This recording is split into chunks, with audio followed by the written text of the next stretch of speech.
Hey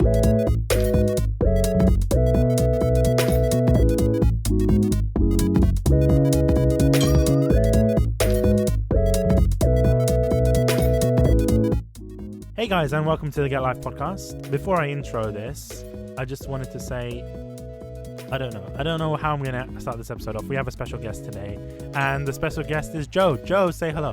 Hey, Joe. Hey, everyone. How you doing? Good to have you here, Joe. Great. Yeah, we also got Elliot as well. So. Hi. Good to have you here, my friend. That's me. So yeah, we got Elliot Trinidad. He's been on the podcast before, and we had some interesting conversation, but now we want to kind of sit down with him and talk about how he got into anime. Sure. Amongst it's some been other years. Other It's been a things. few years. A few years. How many years was it? I don't How know. I many can't years count was that high. It's like 3 years ago? 4? 3-4 years since we last recorded, or since you got into anime? 'Cause this is- No. Well, no, that'd be very strange. No, since we So, yeah, I last was thinking, recorded in since we last recorded. at what was that? MCM. MCM London, yeah. MCM London. And I've never talked with you before.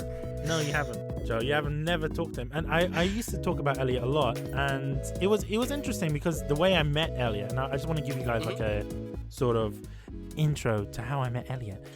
Story time. Hank, yeah, story time with Bish. Hank gave me a number and he said, "This is the guy that you're gonna be recording with. Send him a message when he's, when you want to record and whatever." And it was a US number, so I was thinking, how the fuck am I gonna send a message to a US number in the UK? How is he gonna get it as well? So I was like, Pay cards. I don't know how it worked. I think it was iMessage or whatever. And by the way, Expo Center doesn't have any sort of like Wi-Fi or whatever. And it's like, okay, I don't know how it's gonna work. So I just tried to. I mean, don't you have those like cards that you can buy that allow you to call overseas? But he's in the UK. He was in the UK, so it was just like it was, That's it true. was pretty awkward. Actually, so, yeah. Anyway, Okay. I wouldn't be able to receive a phone call. so I don't know why Hank told me, yeah, call I him, don't know send either. him a message. But we eventually found each other, and then I took him to a room. Do you It sounds remember a bit where we creepy. recorded? Because I remember us meeting on the noisy show floor, right? And then kind of just being like, where do we do this? And then I remember we ended up in like a conference room of sorts, but I don't know how we got there. Basically, that conference room was one that I use all the time. Oh. It's been a long time since I've been to MCM, but they know me over there, so it's like a press room, and it's like above. You can see. Yeah, you have your secret room. I've got my secret room where I do There's my a secret recordings. password room. I believe they do a lot of like press stuff there, and in the past I've done a lot of recordings with NIS America and whatever in that very room. So I just asked him, can I use that room? Because there was other rooms, but I didn't want to use those ones because they don't have air conditioning. This one's the only one that did. You know the So lucky that's the- one. You got like I'm your the- yours picked I'm the out. chosen one. special I'm the picked out chosen one. one. Have you ever tried the coffee at those like VIP rooms? It's amazing. Joe, this wasn't a VIP room. This was just a room. This MCM, if you're listening, I'm sorry to say this, but this room was the only good thing about it was it had air conditioning, but it locked from the inside. It locked from the outside. So if you close the door, you'd be locked in the room. Yeah, but so that's why we had to keep the door open the whole time, and it was just like it was pretty awkward because I'm speaking to these two guys, and I don't know them, and then yeah, it was pretty awkward for me at the time. But obviously Elliot kind of diffused the situation with a lot of jokes and whatnot. But before we get onto that, because I forgot completely to talk about our sponsors of today's episode. One of our sponsors is Loot Crate, aka Loot Anime. If you guys want to check them out, go to www.lootcrate.com/GetLifePodcast and use the code GetLife for 10% off. And our next sponsor is a sponsor that we use all the time and a sponsor that we do love here on the podcast. It's Crunchyroll. Thanks, guys. So yeah, Crunchyroll. If you guys don't know it, or if you're living under a rock, it's a place where you can watch great anime. And we're going to be talking about anime today. So yeah, okay. Yeah, I love anime. Who likes anime? Yeah. I don't think anyone does here, to be honest. Oh, what a with you. shame. I hate anime. Anime shit. Yeah, that's kind of Oh, true. wow. Anime is trash, man. Come on. You heard it here first. Anime is shit. That should be a t-shirt, Joe. That should be a t-shirt. Anime is shit. Anime shit. There are There's probably gotta like a be bunch one. of bootleg ones Yeah. that exist. There's probably one already. How did you feel when we did that first sort of recording? I really want to know. I want to kind Oh. of get in your mind and kind of figure out what was your vibe. I mean, right, like 4 years ago, I was just, I was working at a different job, and that's why we did that recording together. I was working with Hank at the time. But it was fun, because I was traveling. I was in London for MCM London, and it was exciting, and I don't know. It was like you mentioned. It was kind of just Hank introducing me to you secondhand. So the way that you say that you were just in a room with a couple of guys talking that you didn't know talking, it was the same for me, for us. But it was a good time. I don't remember like the specifics of what we talking about besides Nico Yazawa. That's the only thing that I remember from that podcast recording. And you know something? I kind of make it a point to always bring it up. I know, because it's good and fun. Yeah. Bish was telling me about it before the recording about how you like. There's this whole like connection that you guys have with Nico. Yeah. Nico's trash, man. The trash but the thing connection. is, a lot of people don't understand that Nico's trash, and people are like, "No, Nico's not trash," and it's like they don't understand that I like Nico because It's not an he's insult, trash. exactly. It's not an insult. It's a positive thing. It's like, man, Nico's trash, but what can you do about it? I love trash. Embrace the garbage You That's it. in your heart. relate to trash, and that's I why do. she's great. 100%. That's exactly it. So Nico is anime trash, but I like her She's because I'm relatable. also anime trash. Yeah. Exactly. That's it. And Yeah. that's what we spoke about in the beginning. So Good. a lot of people don't understand it, but hey ho. Speaking of Nico, I don't know if you remember, but there was a crunchy cast recording Yes. where I wanted to just troll you guys, but it was just like I didn't think it was gonna happen. I just asked you to do the Nico Ni. And I listened to the podcast version, and I also watched the live. I watched the stream. video. Uh-huh. Yeah, the live stream, but even the video that was posted on YouTube, they kind of clipped it out and then they put it at the beginning as if Oh this was yes, like a So I highlight. so I thought it was actually Victoria that mentioned it, but it was actually Reina that picked it out. It really And I was like, this is amazing. My dreams have come true. I can die in peace. Thank you, Jesus. You know, it was. So what did you think? I can't die in peace until I hear your best Maki impression. The Maki. No, Maki's shit. Okay, Maki's shit. She's. What's wrong she's with you? shit. She's like the best girl. No, but she wants Nico, but I don't want that to happen. She doesn't deserve Oh. Nico. She's not. Only us trash deserve Nico. Maki's Wow. You know what? too good Okay, for you know what? Nico. You could at least argue that Katori is close to Maki. no, but you know- look, they're both precious to me. Okay, they're precious they're to all you, precious. but I wouldn't say that. I wouldn't say they're all precious. All right. Nozomi fine. isn't, but you know. I see. Where you draw the line. But how Yeah, did Bishop, I'm gonna have to kick you out of this call. I'm sorry, guys. But back to the point. What did you think when what went through your mind? What were you like? Were you like, why is this guy doing this? Why is he tormenting No, me? I remember you. Well, what I remember was who it? you were and what the request was. I think why you would say that, because it's Nico. I think my reaction was like, "Wow, Reina, I can't believe you're picking this out and singling me," even though I wasn't surprised. And so I did the Nico Ni, which is great. I was happy when that Reina did I it, never but I never got to hear it. Could you do it for me? don't give him that Has to be satisfaction, the right. Elliot. Has to be the right time. You time. can't force a Nico Ni. Okay? Okay, you know what? I can respect that. I can respect somebody deciding when the right time is the right time. Yeah, the right time is right. You can't force a Nico Ni, regardless. So I was just happy that Reina picked it, because I was like, you know, I'm a big fan of Reina. She also her trolls previous people. stuff. Especially She me. does. Well, I can imagine you're kind of like this Kohai. You effectively, if I'm not mistaken, you are her Kohai, right? Yeah. Yeah. So it's sort of expected for the senpai to troll their It's the Kohai. big sis tormenting her little brothers. Well, no, I don't think it's an Oni-chan and That's sort of true. relationship. I think it's more of like a senpai Kohai relationship. But regardless, you did a lot of other stuff since then. You were in obviously you were on the Crunchyroll Lightning Round. I believe you did you do Anime Academy, or you didn't do that? Or was Yeah. it- I did one of the episodes of Anime Academy describing some elements of animation. That was a script written by, I believe, Evan Minto, about what was it, like, kind of just like basics of animation. That's what that video series was about. Kind of just giving examples of animation, how it's used in anime, and how to kind of have a better appreciation of it as a visual medium. That was fun. I did a lot of videos on Crunchyroll's YouTube channel under Q Review, which is one I do remember where that, yeah. I basically picked out like a lesser known anime title from their catalog and just talked about it. Those are all videos that I wrote. So Okay. those are all ones I personally picked. The first one I did a video on Kyoso Giga.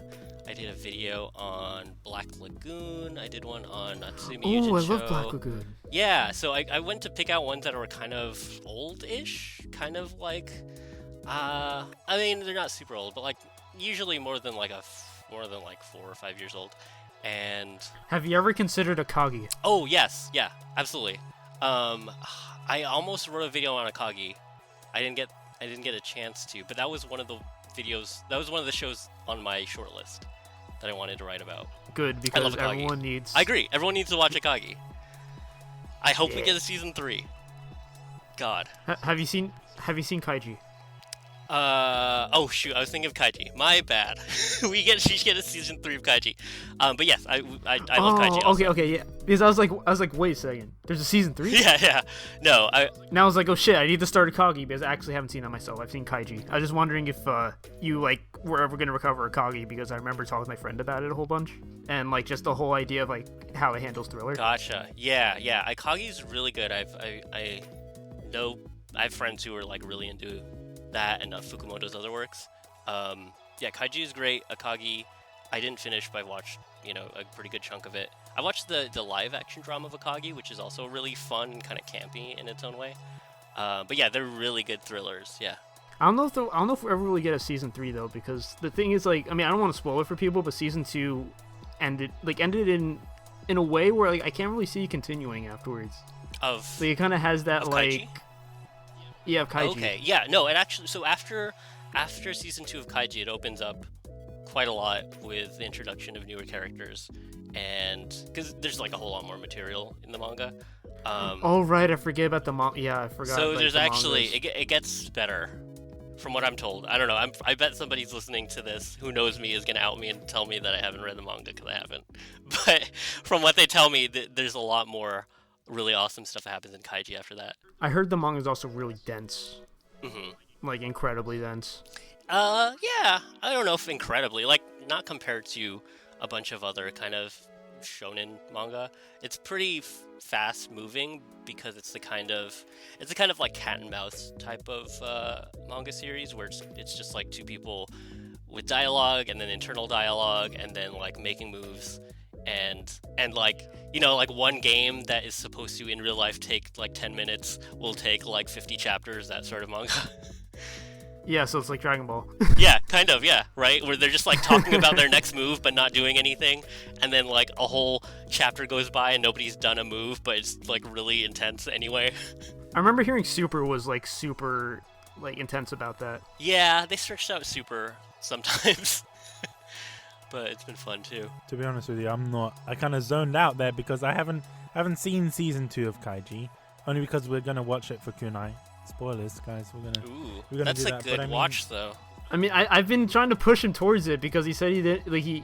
I mean, you probably saw the episode. If you didn't, he said they wasn't like huge about Kaiji. So I'm like, like season 2 gets a lot better, and like, so I mean, I'm hoping Like to see what he thinks. how of it can when a he guy sees it. get involved in gambling a second time? Like I started you'll watching see. a little bit of it. Oh. It's a bit, I get it. I've seen a couple of episodes of season 2, and I was talking to Joe about it. It's interesting. It seems promising, but I just can't have that whole issue where they draw out. Even in the anime, you were mentioning that the manga kind of draws it out of a certain number of chapters. The anime does that as well, and the main issue I had was that they could have condensed it into like 12 episodes, and it would have been, Mamma Mia, amazing. Yeah, that's fair. The second season of Kaiji is, I think, better paced.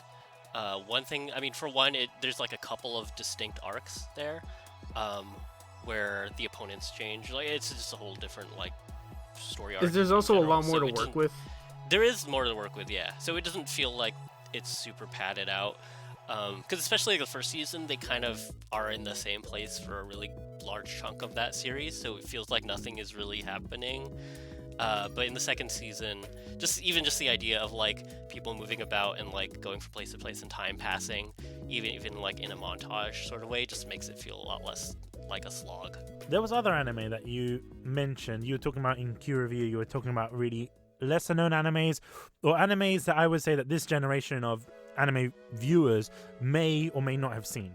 You were mentioning like Black Lagoon, but is there any other shows that you like of the older, let's say the older kind of generation, like the early noughties, maybe the early 90s? Are there any kind of shows from that era that you're like, oh wow, I really love that? Like for example, for me, I've been watching School Rumble recently, and I'm like, this show is pretty cool. Like personally for me, it wasn't really a show that I was interested initially in, but it kind of got that Fruits Basket vibe, in the sense that similar sort of animation.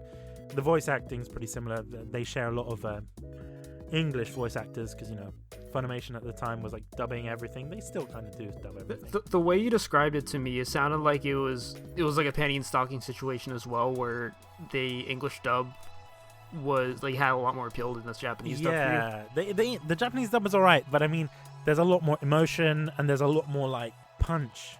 Yeah, I found it was a lot funnier, and I'm still watching it. Don't get me wrong. It's like the references that I make, obviously, a lot of stuff doesn't really work well by today's standards. But I mean, even then, there's a lot of jokes that were just hilarious. Like I can't deny that. And it's a show that I'm looking forward to kind of continue and watching and stuff. Like for me, in terms of the most recent anime, I'm not really keeping up to date with a lot of anime this season or even in the past season, because I find like it's not to my taste. Like I'm that kind of guy that's like, I like my shoujo anime, I like my romance, I like the cute shit, and then we get anime that doesn't really appeal to me. I thought Domestic Girlfriend would, but then that became like a how do you say, dumpster fire. But it wasn't that good. It was just like so much drama, and then at the end it was like, I still haven't continued it. I kind of dropped it after episode 4. But it was like, we got the new Fruits Basket coming out apparently. The new, yes, and it's you just remind me of that. I heard like people are hyping that really hard. Dude, you know why people are hyping that, Joe? Is because I'm not sure if it's the studio that closed down for that created Fruits Basket, but they weren't doing a second season, and people were like, at the time they were like making the origami cranes, like thousands and thousands of them, and because they wanted to kind of say that, look, I think this was in the West as well. I don't think even this was in Japan. They were doing petitions. They were trying. Funimation was also trying to get involved, and they just didn't finish it because the studio dissolved. And the fact that they're redoing it, and now that I believe it's going to follow the manga, because the initial story for Fruits Basket didn't follow the manga. It was like semi-original story. So this one's kind of had to truncate it into that 26 episode format. I have to make a bit of a confession. I haven't seen Fruits Basket. That's okay. You're gonna be introduced to it. Well, so like the crazy power move of the new Fruits Basket is that when they released a promotional poster, it says on the poster Fruits Basket first season, which is to say like, hey, we're finishing it this time. And from what I was told, that it's gonna be the full story, so it's gonna cover the whole whole manga from start to end, and the manga kind of covers a lot of years, like even I believe even past high school, like characters even get married. So it's like, are we gonna see this maybe span over 3-4 seasons? Are we gonna see this maybe hopefully a season and then film? Are we gonna see this as OVAs? Like I'm interested. I mean, I can see them taking a break with one season and then like coming back to it, right? Like kind of like how they like have mid-season finales and then they go back to it afterwards. Right, probably not all at once, but yeah, it's interesting. It'll be interesting to see, and also it'll be interesting to see like how much of that fan base is still there, if they can rely on the fans who grew up with it coming back, or if they're also trying to get new shoujo, like younger shoujo fans, Are they saying it's like a continuation, or it's like a reboot, so to speak? They're just starting from from volume 1 of the manga, and then the main difference is that the early 2000s Fruits Basket, it was just 26 episodes and it stopped, and it didn't end. It didn't really have an ending, so to speak. But this one, supposedly this 2019 one, will continue further than that. So would you say it's like more like a Sailor Moon Crystal case? I don't know. I don't think so. Because like Sailor Moon Crystal is almost like they're doing a reboot or like a remake just to capitalize on the fact that Sailor Moon's so popular.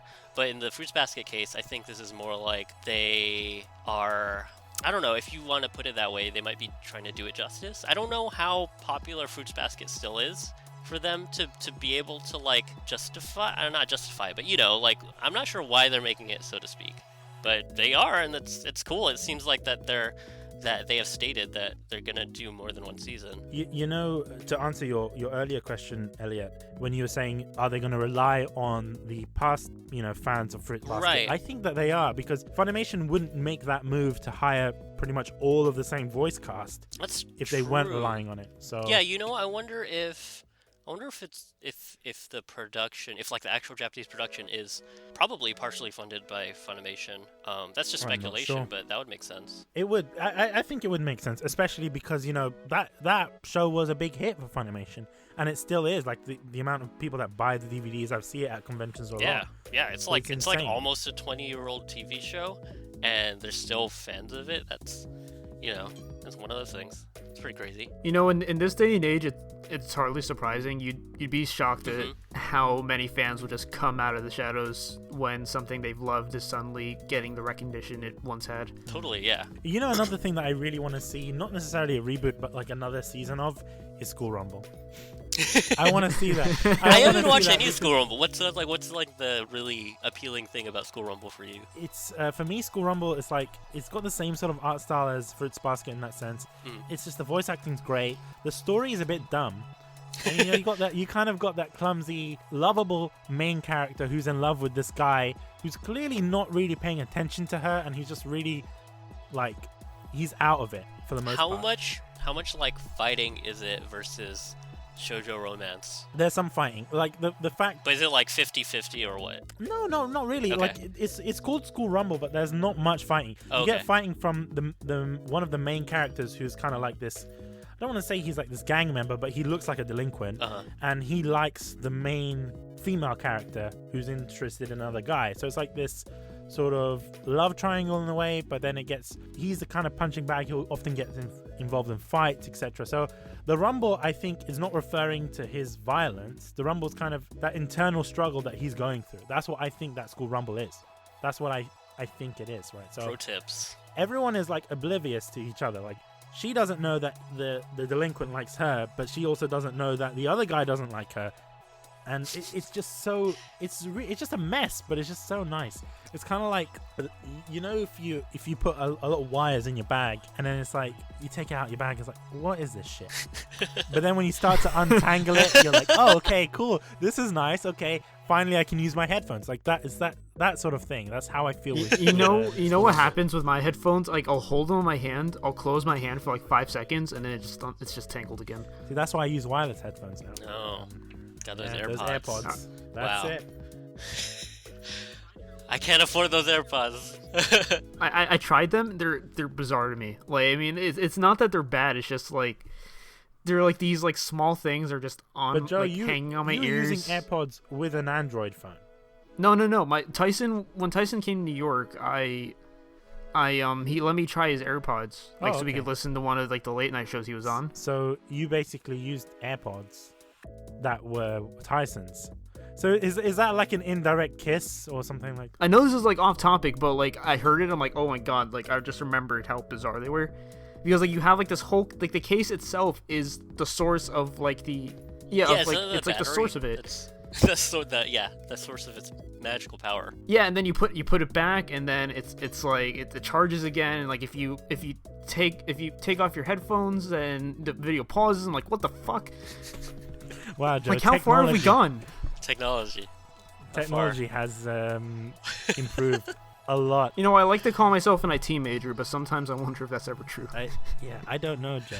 I really don't know, to be honest. Like the fact that you're getting amazed by wireless headphones that pause when you take them off. I just love how revolutionary they are. Like, I mean, I don't want to call it revolutionary. Maybe somebody's done it in the past, but like, it's just, I just love the amount of like utility it has. Okay, I don't know how to kind of go to the next point within this conversation. Okay. Don't worry, I had the same exact argument with Tyson. I told Tyson the same exact thing. And he was like, what are you talking about? Yeah, I don't know. Just something about it that made me feel great. Okay. Like the feel-good earbuds. See, that's how you know America's such in a... I mean, I live in New Jersey. What else do you expect? Your next sponsor for the podcast. What, America? No, not America. That'd be a terrible sponsor. It should be some sort of AirPods. See, look, I'll tell you something, Elliot. If I could keep the current sponsors that I have, you know, that would be better for Yes. me, to be honest with you, rather than You know, going Bish, I got for it. Apple. We'll start a business and we'll make our own AirPods. There I you thought go. this podcast was a business, Joe. But you don't make AirPods, Get- so it doesn't count. No, I don't make AirPods. Get a Life AirPods Get a Life coming AirPods. soon. But we'll probably get sued because you're using the name AirPod. Regardless. True. Okay, how about this? Pod Airs. Pod Airs. Pod This Airs. sounds like an Egyptian knockoff, Joe. Like, you know, like It those, does. those Adidas sneakers, right? That's what it is like. That No, you know this? Like, it reminds me of those bags of chips you buy in Egypt. Yeah. And like, it's like they're clearly like cheese puffs, right? Yeah. But they have this like bootleg Windows icon on it, nice. and so you just see like this fake Windows sign with arms and legs, Wow. and it's like, Nice. hey, here are these cheese puffs. They're really good. Don't get me wrong, but it's stuff like that. You know, I love I wouldn't those. be surprised. I wouldn't be surprised in Egypt, like, cause I went to like an Egyptian shop recently, and it was just like these Oreos, and what they were called gougis, like with a K. Googies. Gougis. That's how you say it in Egyptian Arabic. Hey, give me some gougis, you know, gougis. So it was like they're Oreos, but they're called gougis. Man, it's quite funny. Like, I can't deny that. Like, Egypt's on another level. Do they have a mascot Um, on them? I can't remember if they did. I can't remember if they did. I'm sorry about that. There's a type of cheese puff in the Philippines where my parents are from that's like also like a cheese O. And I remember, I don't know if they still have them, but when I was there as a kid, they were like this purple bag, cheese puffs on them, and then their mascot was a very obviously traced image of Astro Boy. I love those. Nice. They're very good. Nice. Good cheese puffs. Good Oh, bootleg Astro Boy cheese puffs. I don't know what they're I called. just remembered. Bish, do you remember the other bootleg chips from Egypt, the ones with the fake Mario on it? You know, I've never been to Egypt, Joe, so I've never seen these these Mario chips. So Has Mario been to Egypt? Mario has. It's Yes. confirmed. He was, yeah, because there was pyramids in one of the Super Mario. That's games, right. no? No. You Mario know what Land. they call Mario in Egypt? As my mom says it, Mario. Yeah, that's the name. Super Mario. Mario. He doesn't say, "Hey, it's a me, Mario." He says, "It's a me." He says, "It's a me." It's me, Mario. He's a me, Mario. Is That's- me, he says, Mario. It's a me, Mario. What were we? Oh yeah, I don't know. you were talking about. We forgot we were I talking. don't know. Yeah, but that's how you know we're having a good time, and that's what I like about this. But you were talking about those Filipino chips, right? Chips, yeah, The- yeah. Yeah. What do you think of Jollibee? Oh, I'm not like the ultimate big fan of Jollibee. I like Jollibee, but I actually know people who are not Filipino who like Jollibee even more than me. So I feel like a fake fan. You feel like a fake Filipino. Is that what you're trying to say? We have one in the UK. It's shit. Yeah. No offense. No, What, it's okay. Jollibee? Some of them Jollibee, suck. Some of them are bad. I don't know what And it's makes like- the quality so different sometimes. I don't know what it is. I just think it's like if you're eating it in the Philippines, I think it's a different sort of It is. environment, Yeah. and it's like the people are Wait, nice what's and friendly. but what's Jollibee? So it's like a fast food chain. It's like a McDonald's almost. They have a mascot that's a big bee, a big person bee wearing shoes. Okay. Almost, that So- almost so- looks like the Mario bee from Mario Galaxy 2, but not really. If It's, not it's just it's just a Mario with like red hair. yeah, yeah.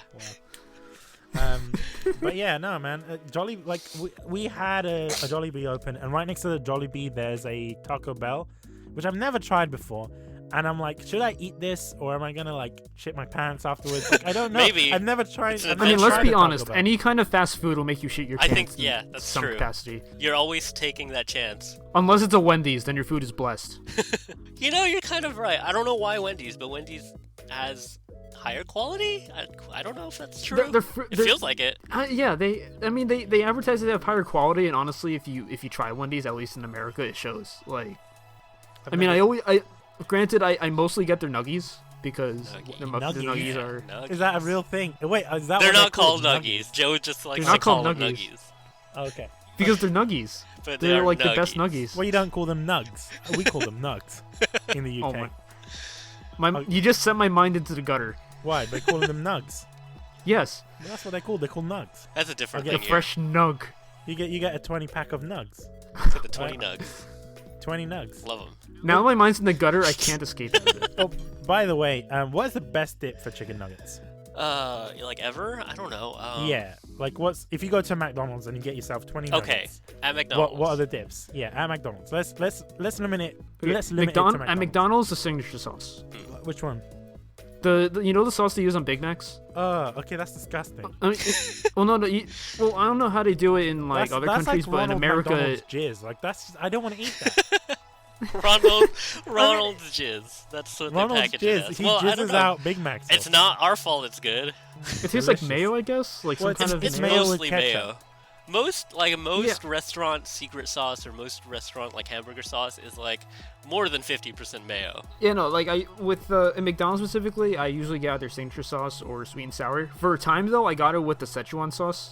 Oh, okay. I've never They were tried. like mass producing I them. never got to taste that, and I don't know if I'm It's missing teriyaki out. sauce. Man, okay, yeah. Then it just doesn't got matter. hyped because of Rick and Morty. I mean, but- I Yeah. like hoarded a shit ton of them at home when it was still a thing. Right. So like whenever they gave me extra, I was like, I'll just keep the rest at home in case I want to dip in like the dinner my mom makes Yeah. because it's just that good. for me, I would say I agree with you on the sweet and sour, but I removed- like sweet and sour. Yeah. they removed the sauce, and you guys have it in the US. And I went to Dubai recently, and they had it there, and it's amazing. You know the mustard, just a The plain, mustard? I haven't plain had old the McDonald's regular mustard. No.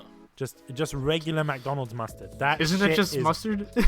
No, McDonald's mustard is like crack cocaine. Like I don't know what they put in it, but I remember it was kind of spicy. It's quite nice. They stopped doing it in the UK, and it upsets me because I was from that generation. I used to eat my nugs with mustard, and they removed it, and it was like, man. But when I went If to only I Dubai- could buy mustard. No, it's not the same. McDonald's mustard is different. It's like special. There's something in there. It's They put probably the Ronald, souls of once the again. dead nuggies in there. Oh wow! I can't eat mustard unless it's like a honey mustard. Really? So basically, you're a child. You can't have Yes. anything unless it has sugar in it. That's what you're saying, Joe. Look, I'm turning 21 in like a week, Yeah. Happy and birthday, by the way. no, thank you. And I still have the mind and heart of like, You can have alcohol and you just dump some mustard in there. Yeah. yeah. That's how it goes Yeah, down. I'll just mix like some pineapple vodka with the mustard, just Jesus liquefy it a Christ, little bit. Joe, man, what the fuck? Like, Maybe give it a quick sippy. and then no, I'll no, dip Joe, my nose you- in it. Sippy, a no, sippy, and a dippy. No, this Yeah. is too much. Pineapple vodka. That sounds disgusting. Like, drink something proper. What is that? It's amazing, dude. Are you trying to sanitize your stomach? Like, what are you trying to Yeah. do? Okay, That look, doesn't so sound it was delicious. amazing, but following like 3 full cups of it, I was on my couch. Well, with yes, stomach 3 ache. full cups of vodka. That's good. It's Good supposed to time. be a mixer, Joe. You're supposed to Good mix time. it with other things. Like mustard. Like Well, I mean, it had like Coca-Cola. a sweetness to it. Like it was. That's it was the whole good. point. You're supposed to mix it with another drink that's also sweet. That's the whole point. You're supposed to get it in a cocktail. You're not supposed to drink it straight, Joe. but you can't. That's the bit No, too no, much. no. Look, there are benefits to it. Like Okay, what's the benefits of after- drinking vodka straight? Tell me. Okay, no. I meant so after I finished the 3 cups, I went to play Overwatch. I was like, I want to play some Overwatch. Yeah. Okay. The first thing I said, the sunset reminds me of the times when my dad whipped me with the belt. Wow, Joe. Why? Joe. And I was like, at that point, I knew like I was in a good mood. Just reminiscing of those times. Did you say that on like team chat? Yeah, I said it in like server chat. I was like, and like everyone was looking at me. I'm like, dude, I love you. Wow, Joe. Joe, you're a legend, man. I don't think I could do that realistically. I mean, you need the pineapple vodka. That's why. And then you Yeah, can do but that. Yeah, you need to be on that high, like the high of being Joe. super ecstatic, but also being on the verge of puking. Yeah. Joe, see, the thing is, I don't get drunk. I can drink a lot, but I don't get drunk. Unless I'm You probably drinking, have really high alcohol tolerance then. unless I'm that's because I'm fat. But unless I'm drinking, You're not fat, you're thick. Oh, yeah, okay, thanks. Thick is it thick with 2 C's, right? Yeah, with 2 C's. Anyway, so the only time I get drunk is if I'm drinking sake. That's the only time. And it's like I went to the Mandarin That's- Oriental Hotel, and it's just that shit. I don't know, man. It's just like you see all these businessmen, like Japanese businessmen, getting drunk and like, and it's a pretty nice hotel. And I'm like, should I drink with them? What should I do? And Yeah. I just sat down. I started drinking. Drinking sake is with like a them. social thing. It is. It's a Like social thing. you always but gotta take advantage of it. But I mean, at the same time, it's like am I taking it too far? What am I doing? Like, No, That is up to never. you. You're the future. The businessmen are the ones who take it too far. It's do you okay. think so? Yeah. No, those businessmen though, they take it on another level. You exactly. Are right, you're kinda right with it. They let loose. Because Elliot, have their you seen jobs the are different. Tonegawa spinoff? yes, What? yes, the Tonegawa kaiji. Like that is spin-off. the accurate depiction of drinking. Yeah. You go drinking, you go bowling, and then 'Cause you your job completely forget sucks. you have a meeting the next Yeah. morning. Yeah. Your job sucks. You work all day for a shitty job for an evil corporation, and then you get really drunk, and then at the end, and then the next day you come in late and you have to shave your head. Yep. And then it's like, oh no, I can't tell any of you apart anymore. That was a really good episode. that was amazing. Because it's like, you know what, like, you know, I'll treat my employees because, you know, they've been working so hard. They go bowling, but they get so carried away they forget to go to the meeting the next morning. And then Tonegawa gets pissed, and they're like, as an apology, we'll shave all of our heads. But little do they know that the reason, like, what Tonegawa did was identify people using their hair. So now everyone looked the same because the men in black are always looking the same. It was so good. You know, I'm not gonna watch that. You always hype it up, Joe, and I don't want to watch it because it sounds so mundane. Because it's overhyped. Are you one of those people? It's like not about a overhyped. straight-faced comedy. It's about, so it's about like the bad guy in kaiji, and it's about like the evil corporation, but it's a comedy about what is it like to be one of the like henchmen of an evil, like an actual evil corporation, and what kind of shitty office politics are there for an evil corporation that drinks blood. It also mixes in the tension of kaiji, of the original kaiji. So you'll always have moments where it's like, oh no, if we make him do this, then his then his eyebrows will go like this certain amount of degrees to the point where he'll get really angry. We have to make sure that he doesn't do this, and then it just spends like the next 10 seconds just watching him walk I didn't outside. like Tonegawa, right? I didn't like him as a character. Why should I watch a show that's based on him? because he gets, the he show gets made shit kicked around. Okay, well now I'll watch it. Thanks, Elliot. I'm gonna watch it because of that. He's like the fall the show guy. made me like Tonegawa. Yeah. You guys are not selling this to me. Oh my god. I'm gonna take Joe. It's currently on our Crunchyroll queue. I'm gonna remove it from the queue. Damn. You Wow. share that queue. I'm gonna review it from the queue because that's not one that I want on my queue. It's like he sees like the shit as gold and the gold as shit. I don't know. Like I don't know. he'll put like the shitty stuff on queue. Then he'll Like put what? the wait, really wait, good wait. Let's stuff. open our Crunchyroll Okay, queue what's right on now. queue? Let's Okay. talk about this. Can queue. we open our Crunchyroll and our Funimation just so we can just compare the two? Because obviously there's You know what? Maybe. Okay. Okay, well, okay. Let me see. At the moment, there's Mob Psycho. Watch There's that. Okay, that's good. There's That's a good Kaiji show. Season 2. Yes. There's, That's a good show. There's New Game. That's a good alright. show. Yeah, I like it. I mean, I haven't There's, seen it. I heard it's good. There's a Zombieland Saga. I haven't seen Okay, you know what? I take back half of what I said, but my point still stands. Okay, and there's Konosuba. That's on our Crunchyroll queue. Okay, Let's open Konosuba's Funimation. Okay. Yeah. Let's Have you open- heard the dub for Konosuba? No, I haven't. And is it good? It's it. amazing. It is. It's really funny. Like Okay, I'll check it it's out. like it's like a whole different show. It is also the kind of dub where they got to let the actors loose a little bit and kind of give a different spin on the lines. It's pretty fun. Oh, it's it fun. was so good. Okay, so I'm gonna go over the Funimation queue. So we got Good Luck Girl. We've got Danganronpa, the animation. Also, for some reason, someone put New Game here twice. I don't know why, but it's on there. Maybe somebody There's- wants to see it twice. Maybe there's they two thought it was that seasons. good. There's 2 seasons. Well- The second season has 2 exclamation marks. That's the only difference. Well, this is the first season. Okay. It's got 1 exclamation mark, and it was the same with the other one. Fruits Basket is on there, great. School Rumble, Chobits is on there. Oran High School Host Club, Baka and Test, Defrag, Overlord. That is our Funimation queue. All right, fair. It's decent. To be honest with you, we to be honest with you, we really don't watch anime anymore. That's okay. Who does? Well, it's mainly because we do the anime reviews on the podcast, so it's like Yeah. we only kind of watch the animes that are on the list for us to review. So it's like, Well, I mean, I've been trying, like, because of school I was busy, but I was able to squeeze in some shows recently. I mean, as far as like the last semester is concerned, compared to like between then and now, Like I finished Steins Gate Zero because I was like super hyped for that for a while. I've tried to watch a little more to be Heroine. What else? I saw Tonigawa, of course. I mean, I stopped like after watching most of it because I was busy, but I'm probably gonna catch up on it more. Yeah, I'm watching Jojo right now. Good. Joe, come on. Because like I read the. What's the appeal of JoJo?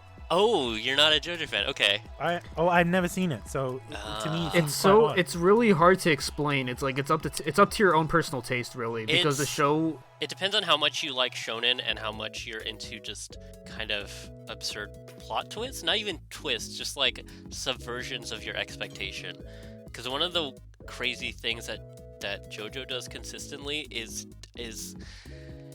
it always just makes the most unexpected thing seem like the most obvious thing in the world, in a way that's like it should be stupid and silly, but you're into it 100%, or like you should be, like the viewer should be like cheering for it, something that would in any other series would just be incredibly goofy. Because I've read up to I mean, as far as part 5 is concerned, like I've actually read a bit of it prior to it. Like I read up to the daughter arc where it's like we have to start protecting the boss's daughter. I recently caught up to that like yesterday, and like I think something the animation does really well compared to the manga. I mean, the manga has, of course, its like signature style, but what the anime does well, it's almost a 1-to-1 representation of what happens in the manga. Like just seeing everything happen seeing all the fights happen within the animation itself.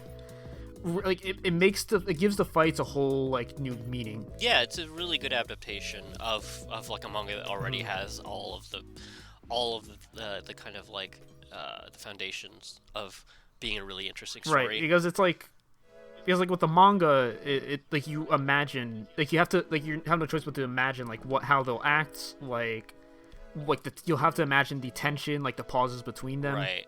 But with the anime, like they kind of set up this in the right ways. Yeah, it paces it out, and then it does it in a way where it builds it up perfectly. And then when like the huge twist comes at you, it's like you feel dumbfounded because it's like, oh my god, how did I not see this? Yeah, I would say like the thing about JoJo, especially starting from part 3 when they introduced the idea of stands, which is like just like the signature thing in JoJo from then on.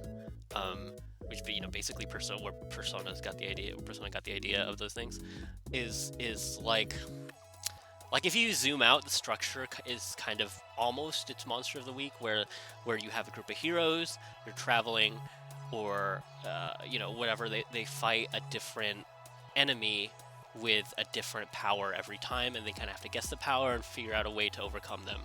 And so if you zoom out, it kind of has like the structure of Monster of the Week, like Sailor Moon might.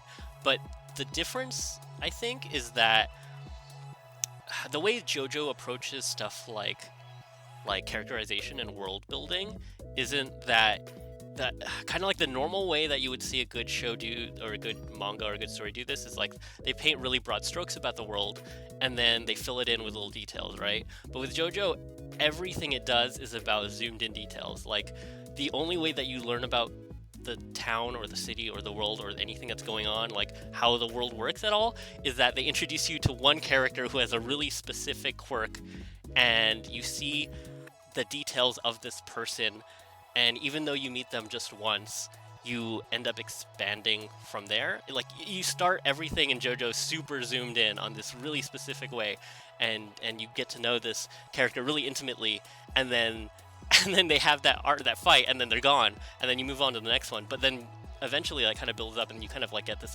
idea of like this really weird place, this really weird world that shouldn't work if you it wouldn't work if it was presented a different way, where like here's JoJo City where all of these characters fight, but instead you're just like seeing one like really weird ass person at a time, week after week, and that works. It's so strange, and it like defies everything I know about character writing, and ends up being really good because of that. That's my pitch. Like I agree with everything you said. It's like it's what I think it comes back to the pacing, where it really has no need for like these these like low point arcs, if that makes any sense, where like we're spending time learning about a character. Right. Because they do a really good job at pacing it like within like the main story, like within the fights themselves.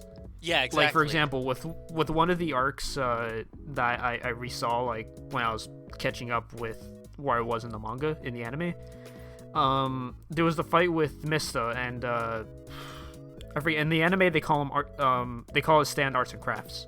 Oh right, yeah, craft work. And what they did was when they introduced Mista Stand, like which was just like a bunch of little like bullet like monsters. He has the ability to bend bullets basically. Yeah, except for the number 4 because 4 is unlucky. But when they introduced that, like they were also giving light into why like the gun in a way was symbolic to himself, because in the past, like it went in deep detail about his past and what led him to join, like to become a gangster. Right. Yeah. With like, and then like when they showed the gun and like how he just avoided every bullet while he was calm, and then shot like all those people trying to rape that one woman.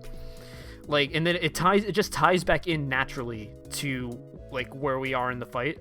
Yeah. And it also defines their next move as well, where like they'll make a certain move like after that exposition, and then suddenly you see that this ability is a lot more complex than you think, and then you start thinking to yourself, like, okay, what's gonna happen next? Like, what is Mista have planned? Overlap. Yeah, because unlike a lot of shonen, there are no filler arcs. There's no kind of downtime arcs, honestly, and there's no kind of like backstory arcs that most shows would have. It feels like the plot is always moving, or the character is always moving, and it in like the hands of a lesser artist or a lesser writer, it would feel too jam-packed, full of just stuff happening all the time. But it's really weird. Just the fact that the tone is really inconsistent is actually a good thing. It's kind of malleable because you don't know as a viewer what to expect, and because the author Araki knows exactly. Feels like he knows exactly when to pace things to be just really weird and comedic, or just like dead serious and tense, and it really works super well. I like to believe that Araki is actually like thousands of years old, and he's actually seen all of history to the point where he can just craft the perfect story. It feels like it. Looks like he never ages. If anyone deserves to be an immortal vampire, it literally is him. Like, that's a meme. Bish, have you seen pictures of Araki? No, I haven't, and I'm kind of, I feel left out in this conversation. We're gonna show it. No, we're gonna teach you. All right, search Hirohiko Araki. Yeah, Hiro. Why do I have to search it? Put it in the chat, and I'll click on it. All right.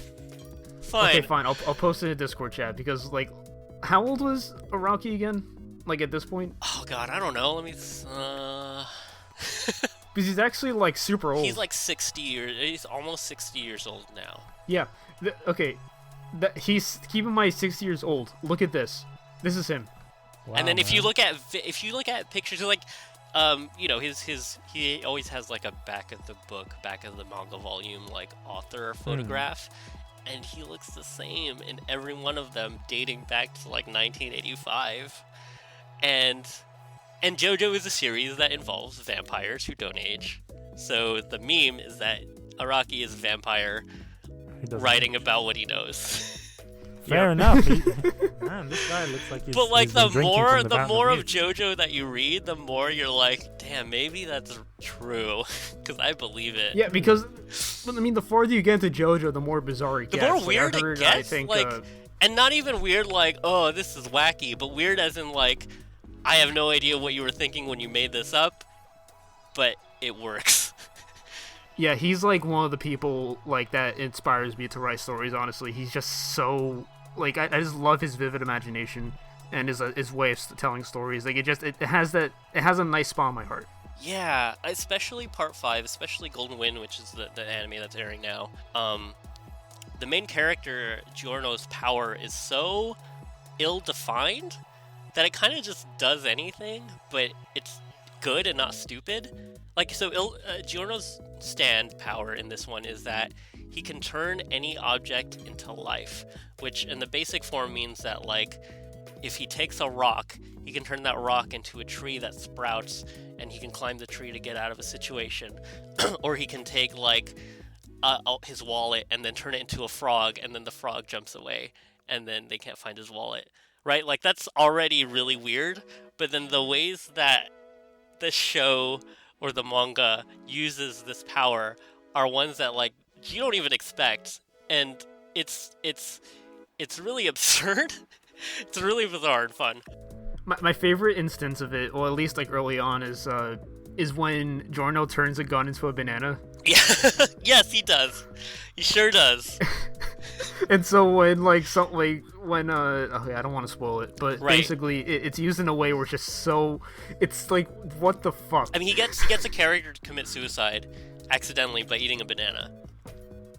Yeah. Like, where else would you find something like... And it's played completely straight. It's not like, oh, it's a banana, is it gonna happen? It's like, it's played like a super serious, like, assassination sequence in a noir film or something. God, anyway, that's Jojo. We should talk about something that Bish likes. TLDR, watch Jojo. Yeah. Okay. All right. He sounds so defeated. I know! It's because I am. You guys talking about JoJo for the last half an hour. It Okay. feels like a It's so lifetime. good.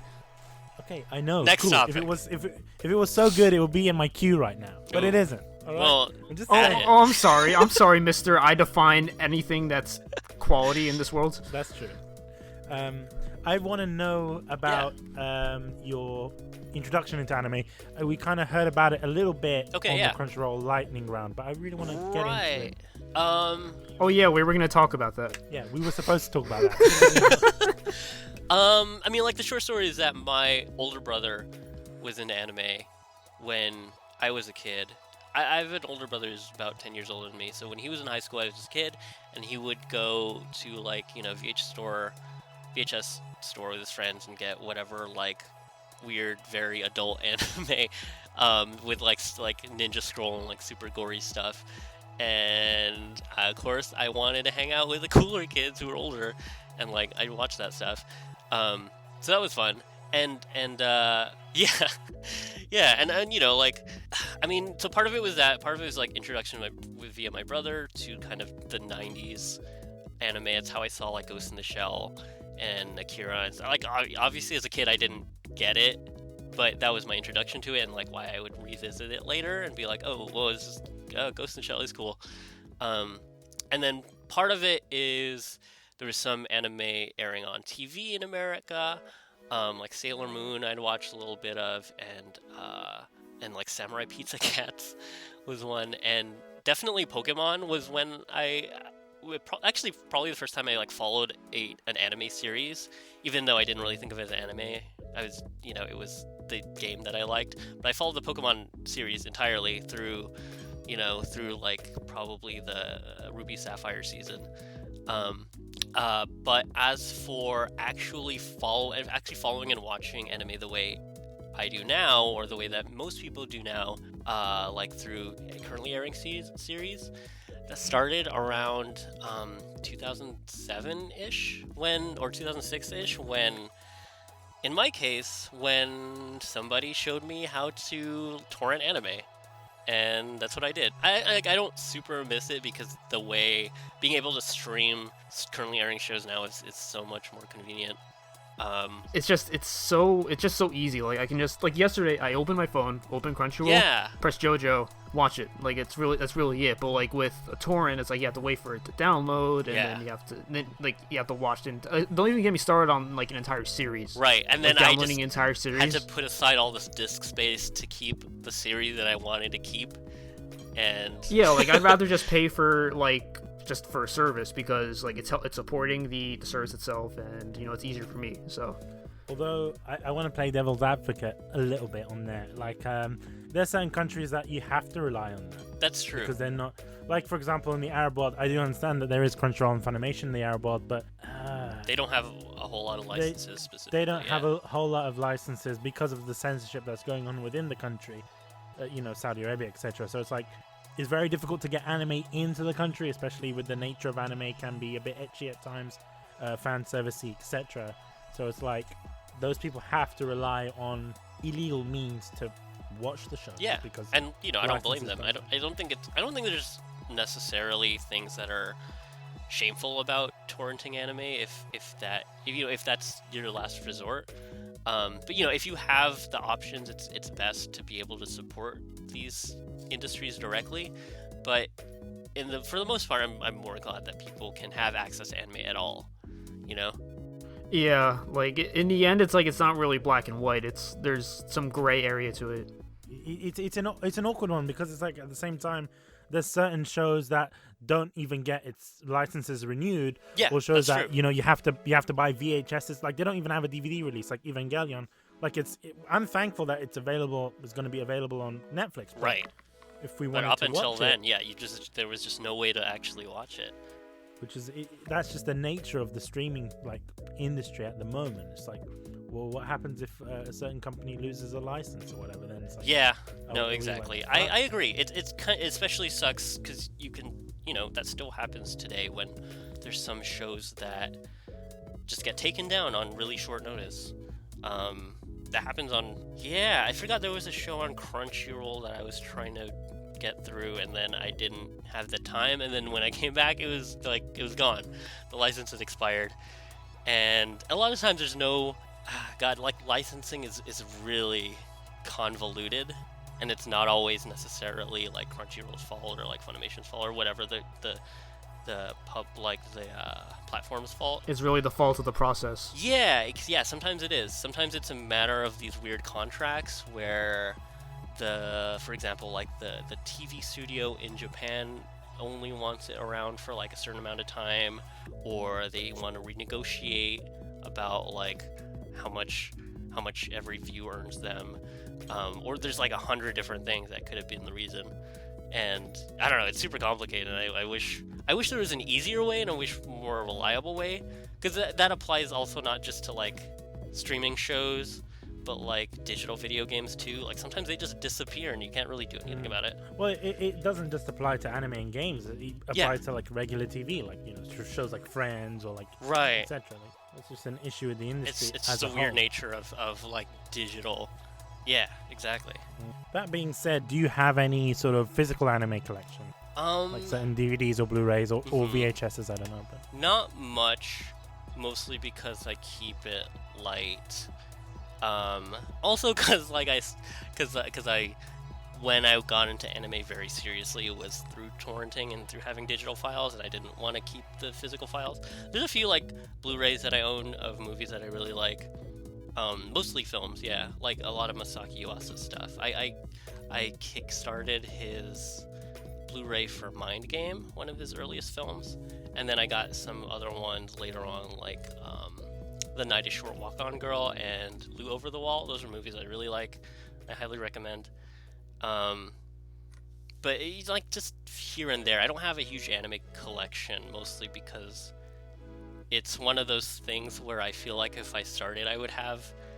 It's one of those things where, like, when you start a collection, then you have a collection, and then would be so tempted to add to that collection. You know what I mean? I know what you mean. I already have other collections. I already have like game collections and like figure collections, and I don't need to buy more stuff. I know what you mean. I currently have a collection of comic books. And I don't read them. I read them all digitally because when you buy a comic book, especially Marvel ones, you get a digital copy as well. Yeah. Just like I seal them and it's just up in my. I wish I could buy a shelf. Chiaki figure. Joe, we've got a lot of student debts. I don't think we should be buying anime figures. Look, I know. Okay, look. The most important part of being a student is that even in debt, you're still willing to get everything you want. That's true. And then you regret it while you eat like a bowl of noodles. That's basically poor decision making, Joe. I don't think that's a part of being a student. That's just I don't know. Poor decision making and being in debt. Yeah, sadly. Wow, Joe. I think this is how season 3 of Kaiji is gonna start out. It's just gonna be you. You have to gamble. You gotta play those dangerous games. I snorted through my nose. And like I need tissue now. That's good to hear, Joe. Thanks for sharing. Sharing is caring. Do you think it's a bit weird now that you're working somewhat within the anime industry, and now you're a part of it. Do you think it's like it's a bit like, oh wow, this is a bit meta, or you feel like you're honored to be a part of it, or like I don't know, like it must be weird? I'm surprised, I guess you could say. Like, you know, I'm honored. I'm not ungrateful for sure, but so like the most direct route of how I ended up just having work in anime, either at Crunchyroll or at Viewster or whatever, was that I attended a lot of anime conventions and I volunteered at anime conventions, and I still do today. I help run the karaoke department for Anime Expo and for Fanime in California, which is really fun because I get to, part of my work there is basically like importing music from currently airing shows, which means that I pretty much have to research the most popular songs of. Oh, I thought that meant free music. Of any. Yeah, I don't get free music. You know what? We're pirating music. I don't think it's fine to say that. I mean, like we're straight up just like the karaoke library is like there's no other way to get song files legally that are high quality. We just straight up rip CDs and like pirate whatever the fuck I can find online. But it's awesome because we get to, because people come to sing those because, like, you know, you can't find that anywhere else. You can't go to like a karaoke bar and be able to sing the Haruhi Suzumiya theme or whatever the hell. So those are fun, and so, like, you know, just kind of being around what is essentially the anime community. Like, you know, nowadays the anime, or just in general, the anime community is so wide, but the specific set of anime community at physical conventions is still one that I participate in, and that's, you know, how I got to meet people and ask for jobs and stuff like that.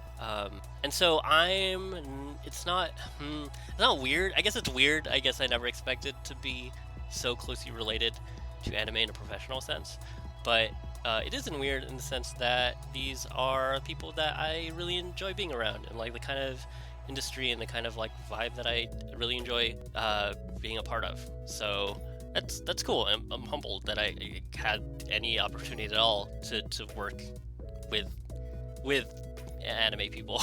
That's pretty cool. In the end, that's all that matters, really. Just you got that happiness. Yeah. Like you're treating yourself good. I don't got all the money. I also debt. We start somewhere. Yeah, gotta start somewhere. But I mean, it's just, I mean, like, it's more, my own personal philosophy is like, you know what, money is as important as anything. But you really want to prioritize your happiness first. That's true. Yeah. That's kind of why I'm taking a break and possibly switching majors. Like, even though I'm about to go into my senior year, like I just want like a clean slate. I just want to try something different. Yeah, that's fair. I mean, because after that, you know, when you're on your own, it's you might as well be doing something that you feel a little bit better, a little bit more confident in doing, because that makes a difference. Right. Exactly. Because to be honest with you, like I studied architecture at university, and as you know, I don't work as an architect. I'm doing this podcast, so it's not like I don't enjoy it or whatever. But as I was studying, I did feel a bit annoyed that you don't have a job as an architect. Yeah, not just that. It's just the fact that, like, where the hell is this going to bring me? Like, right. Well, I mean that's natural. It's like you. I mean, of course, you'd be upset if you're not doing the thing you spent all these years for, because that's a lot of time. That's a lot of money. Like, of course, it's natural to be upset. Doesn't necessarily mean you hate anything else. It just means like you regret not getting that job. But in the end, it's also, I'm sorry, Besh, but like in the end, it's also important to know that your degree isn't exactly like what defines your life. Yeah, I know. It's cliche to say, but like it's really the truth. Like, you can go pretty much anywhere. I know that, Joe. I know, but you know, sometimes it's like you're studying and you're like, you're trying to squeeze blood out of a stone. Like, that's what it feels like sometimes. And then you just like you get your tutors like insult you. Like, I don't know if there's any architecture students, please confirm, or maybe it was just my university. They would insult you. Like, I was called a retard once. I was like, it was insane. It's like you go in. That sounds illegal. Well, nothing's illegal in the University of Beep. I'm not going to say the university's name. But, I know one person who went to school for architecture, and she said it was tough and also kind of shitty, and she doesn't work in architecture anymore. Yeah, a lot of them don't. Like, I've seen a lot of people that are architects, they end up going into animation, or they end up. There was this one woman, she's from Ukraine, She studied, I think, in the UK or the US or something, and she's like a pastry chef. Mm. And she uses that. That's so sweet. She uses like what she learned in architecture to make these amazing looking cakes. That's cool. Like very architectural stuff, and it's like Yeah. See, that's what I mean. It's like you have like even if you're not studying what you initially graduated with, you still have some level of application for it. Yeah, definitely.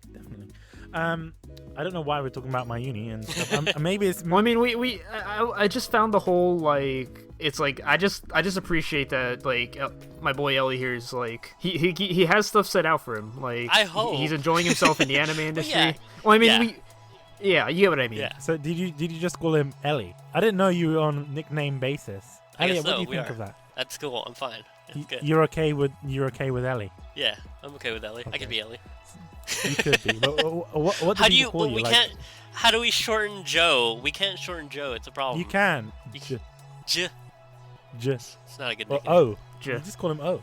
Hey Oh. O. Hey oh. Oh. Yeah. Yo. Oh. Yo oh. Yeah. well, Yeah. No. Oh. That's how Oh. New Yorkers say Joe. Oh. You could call me Yusuf. I could, but that's just too long, and that's too Egyptian. It's the same. It's the same amount of That's too syllables, Egyptian. dude. You even suck at insulting me.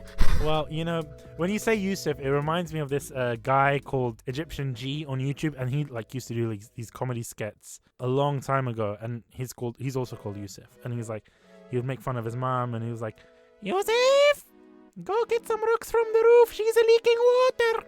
It's the stuff like that. It was just like, that's what I'm imagining. I'm imagining if you're being called Yusuf at home, I'm just imagining that lifestyle, like the Egyptian lifestyle. So you're living in the US. I don't think you're living that lifestyle. Regardless, rocks I this year. technically I live that lifestyle, not with the rocks, but I mean in general, like. I mean, the thing is, I can't even argue against that because we're both Egyptian. I can resonate with him. You know, the funny thing is, Joe, I've been living a lie. I've been lying to you this whole time. I'm not actually Egyptian. Yeah, I'm sorry. I'm sorry, Joe. I'm not Egyptian. Oh no. I'm Mexican. Dios mío. No. All right. Well, I mean, I'm out of this channel. Well, Oh, wow. no. He's actually He's left. out.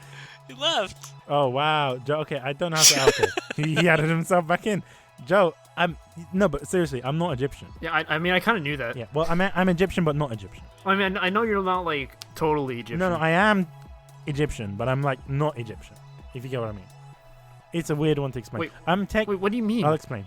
So basically, my grandparents, they were born in Egypt, and then they moved to Sudan, which is right next to Egypt, which used to be one country. Sudan and Egypt used to be Egypt, and then the British came in, and then they, you know what the British Their people thing. do. The British did what the British do. That's it. So then from there, obviously my parents were born in the Sudan, and I was born here. So it's like the roots Egyptian, but it's like I'm not first generation or even second generation Egyptian. Do you see what I mean? I'm like third generation Egyptian. At that point, I wouldn't really consider myself Egyptian. But that's not your family's fault. That's the British's fault. Yeah, and I am British as well, so it's my fault technically, Elliot. Well, it doesn't have to be. You don't have to claim that side of being a Brit. Well, I can just pick and choose what I can be. Is that what you're trying to say? Well, yeah, with your parents being immigrants, I'd say that works out. If your family, I mean, as far as I see it, if your family's Egyptian, you're Egyptian. Joe, you know, sometimes I don't feel proud to say I'm Egyptian. It's just there's something about it. It's like with all the problems that are going on in Egypt or whatever. You know why? You know why you should be proud? Because I'm here. Okay, Joe. That's why. Okay. Yeah. Okay, All Might. All right. I am here, the Egyptian All Might. I don't even want to imagine Egyptian All Might. That would just be terrible. Imagine that. Never worry, because I am here. Why is he sound? Why do you make him sound like? That's not even an Egyptian accent, Joe. That's what it's upsetting me. Because Egyptians, they speak like that, you know. So if he's going to speak, he's going to say, do not worry. I am. Where am I?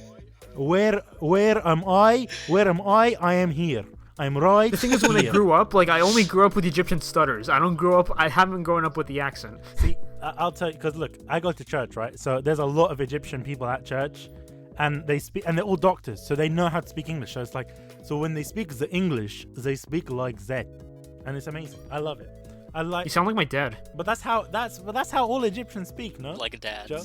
like dads. Wait, no, but I mean, I can't even argue with that. No, It's you true. can't. But that's how they all speak, and I love the accent. Yeah. Man, oh man. Anyway, let's step Yeah. back from this Egyptian. This might be in the bloopers. I don't know. Probably will be. No, we need to keep this no, in. This Joe, is I'm not like gonna this is keep good. in this Egyptian chat in the. Yes, in the you main, are. But no, Yes, you because are. then there'll be a lot of people that don't know about the podcast and they want to see Elliot, and then we're just talking about Egypt. I guess. I don't know. Jojo's in Egypt. There you go. Jojo. Yeah, is in yeah. Egypt. He goes to Jojo Egypt. takes place in Cairo. Are you serious? Oh, the Yeah. part three goes to Yeah. Cairo. Oh my god, and we've gone back. gotta to watch that JoJo. one. Yeah, no, part 3 is super good. Like it's like a road trip. Okay. a road Yeah, they trip. travel the world and kill Egypt. people. Nice. Yeah. Tyson is saying Elliot's opinion on Egypt. Go. My opinion on Egypt? I don't know anything about Egypt. I like to go to Egypt. I don't think you would. It depends. It depends, Elliot. I think it's. They have some of the best beaches you'll ever see in your life. Yeah, they got amazing. There you go. bitches. I'd love. Amazing bitches. in Egypt. I'd love to Amazing see those. bitches. Yeah. Yeah. Sounds great. No, seriously. No, Egypt's nice. Like even Okay. the anime community in Egypt is quite friendly, and the cons that they have like this main see that, con. yeah. It's called I think it's called Egypt Con or something like. I can't remember the name of it, but Uh-huh. it's. I look at pictures online. I'm like, I really want to go there because you have people like. Especially in the Middle East, you have a lot of anime fans, and they're like very passionate. Like their levels of weebdom, it's like beyond what we get here in the West. Like I find people that It's are a bit really- shy to be like, "Oh, I'm an anime fan," but in the Right. Arab world, it's like, "Oh man, It's just you're out not an there. anime fan, then get out of here." You know what I mean? That's how it is. And just be prepared. Like I mean, it's a great place, but just be prepared for a lot of culture shock. That's fair. That's fine. I don't know, like because the thing is, I went to Egypt like for the first time like years ago when I was like 10, Yeah. and so I go there and it's like a whole different lifestyle. Like I mean, there are a lot of similarities, but like ultimately it was just I felt like I was in like it was like a completely different kind of life. Why is that? That makes sense. Well, just like traversing the area, like how apartments are set up, like the shopping districts, I mean, like the surplus amount of cats that I cats. saw going all over the but streets. I mean, that stuff interests me. Like that part of traveling and seeing how other countries and other societies just like are structured in a way that is obvious to them is interesting to me. So I'd have fun with that. Yeah, exactly. I mean, when I was 10, I was probably like, I want to go back home because I really don't like yeah. this. But like looking back on it, like I'm like, you know, it was actually like it's pretty interesting just seeing like this different side of the world. Not to mention that it's really fucking hot I there. bet.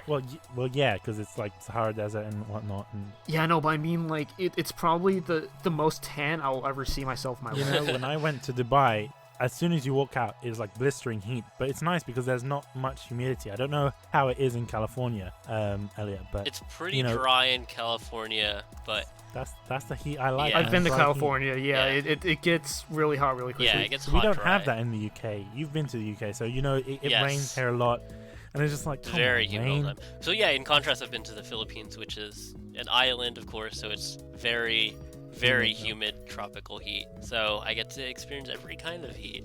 So that's fun. So, have you been to the Philippines recently? Yeah, not last time I was there was 2016. Okay, so about 2 years, well, Okay. 3 years ago. Maybe I don't really know what year it is What anymore. year is it? What year is it, guys? Have you been to the Mall of Asia? No. Yes, actually, I went. It's Not this insane, most isn't recent trip. It is this enormous shopping mall. They love They got shopping zip malls lines in the mall. there. I mean, yeah. I mean, especially because the weather there is just very hot. So why wouldn't you want to be in a mall that's air conditioned, right? So they build humongous malls that are like these cities unto themselves. But they're also cool and like I don't know. I haven't been there since I was like a little kid, so I don't know what it's like exactly. Yeah. I like how Tyson's trying to be the fourth wheel in this situation. Tyson is inserting in the chat, which is fair. It's fine. He's allowed Well, to. you know it's not fine. I'm going to ignore It's Tyson. not Tyson, fine. no, Wow. Tyson, you're trying to encroach on my conversation, or actually our conversation. Sorry, Joe. Our conversation with Elliot. Okay, No, just 'cause- I just had to crack a joke at him. Okay, it's alright. I know. Oh, speaking of Tyson rudely interrupting, let's we asked for some questions, and I think like maybe 10 people asked, Okay. and I said we were going to ignore them. Yes, I know. I don't. And I don't know. 100% agreed. No, I didn't. I don't worry. Don't worry. I really want to hear these Okay, questions. there's one. I Let's can't have see at all it. of the questions. So the first question, Uh-huh. Sir 5000 Okay. asks, "Dear Elliot, Yes. why? Why? Why? Just answer that. Why?" Why? No, is my answer. Okay.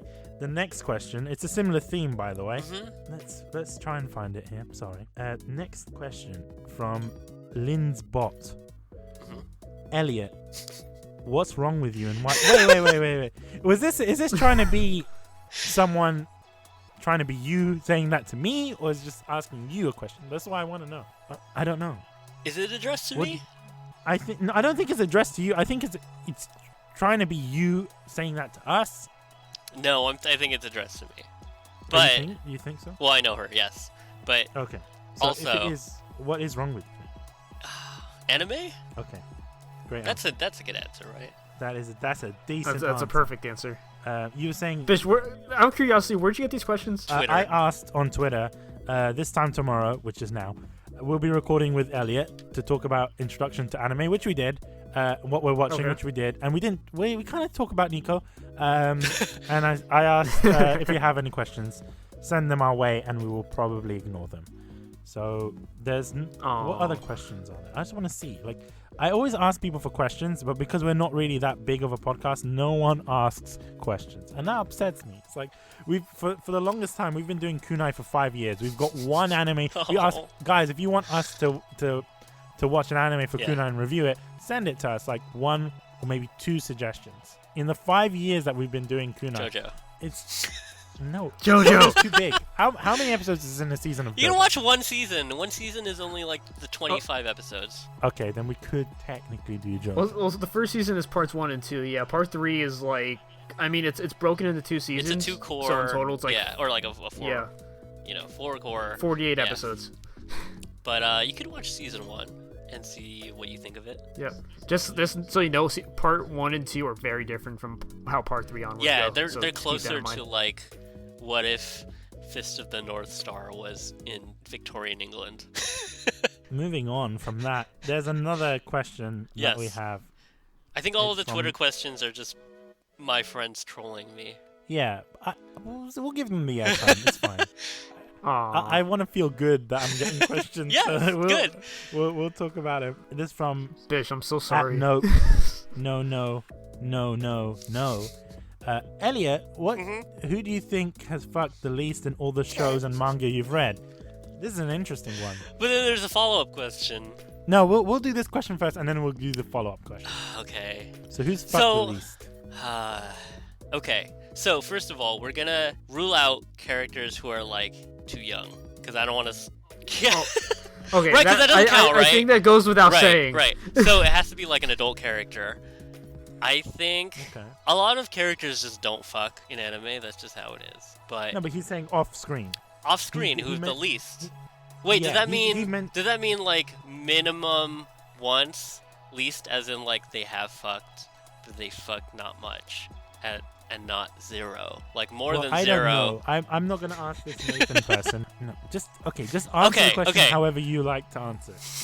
Okay. I think don't know. the character who's fucked the least is Arataka Reagan from Mob Psycho. I haven't seen Mob Psycho, so I don't know. Who that is. I Do you you know think what? he I fucks? can see that. Because I think No. he's not a virgin. He's too like an he's too adult busy. man. Like But so he has fucked before, but he doesn't fuck. he's too busy using mom for money. Yes, he doesn't go on dates. He doesn't see people. He's not interested in any partners. He just doesn't fuck. I mean, the whole joke is he doesn't do anything at all. He just He tells is. mom He's just to like do a it. con man. He's a shitty con man.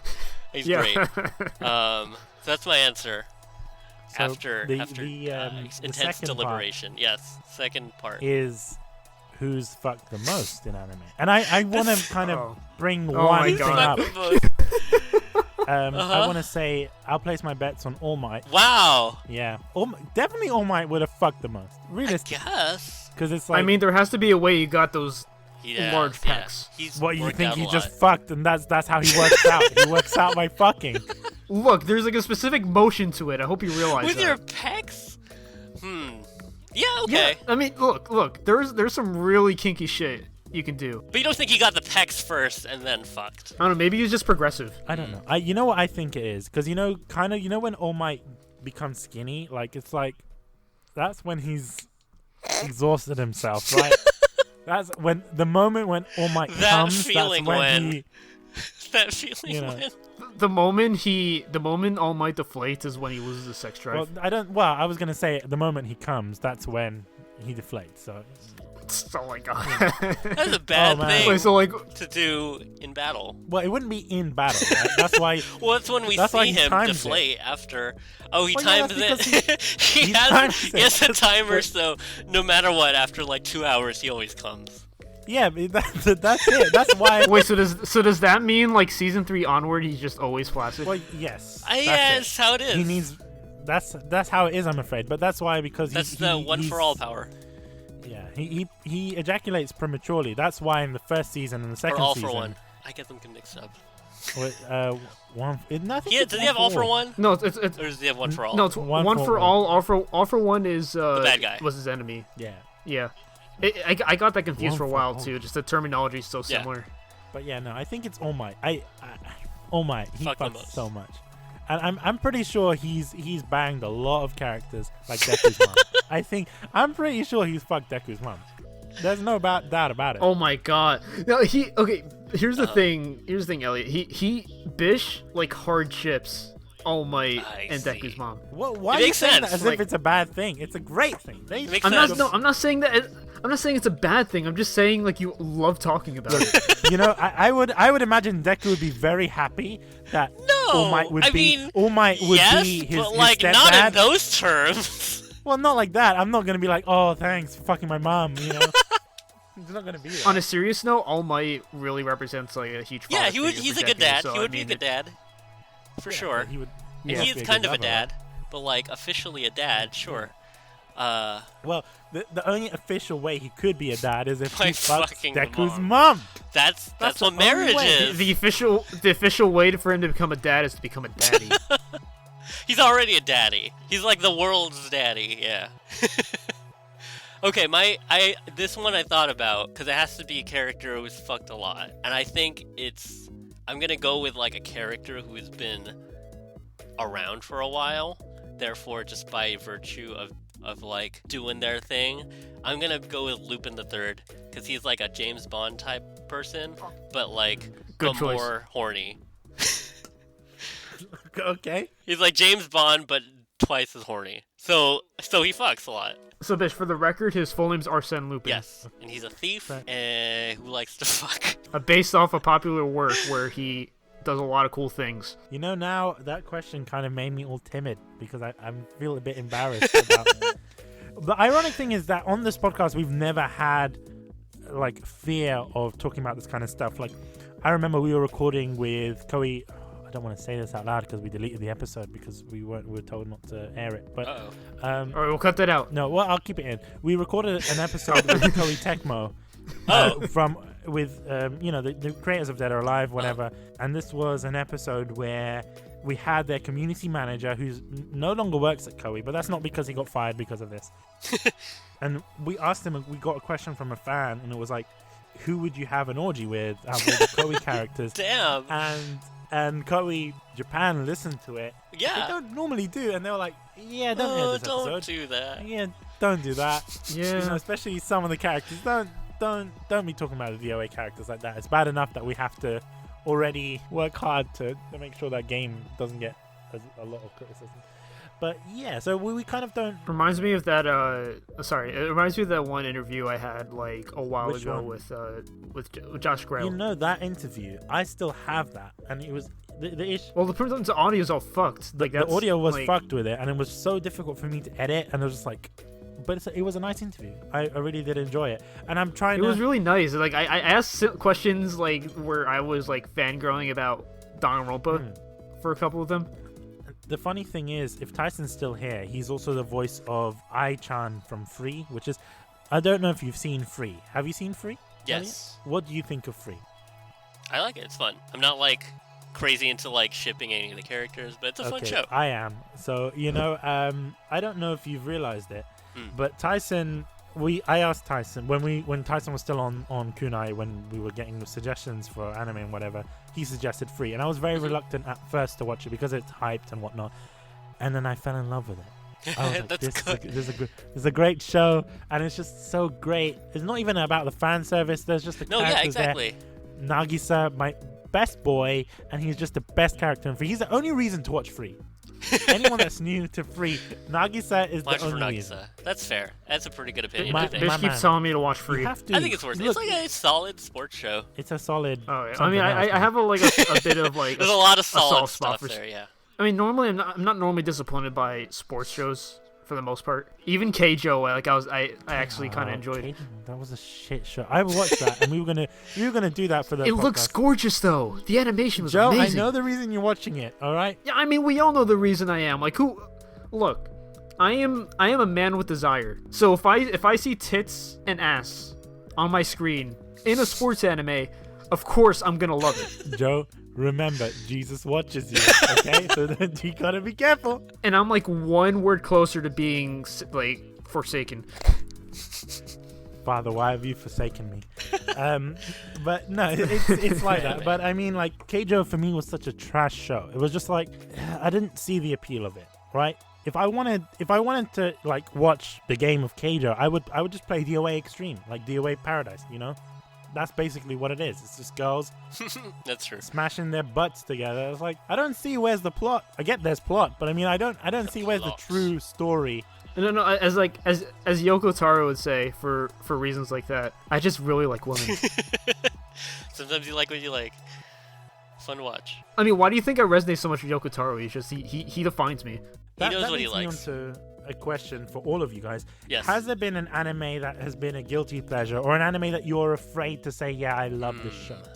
I'll go first. What have I watched that is like a guilty pleasure, almost embarrassed to love it show? I'm literally looking through like my anime list. I don't feel shame about the shit that I watch.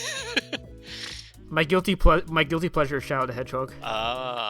Shadow the Hedgehog. Or like Shadow the person.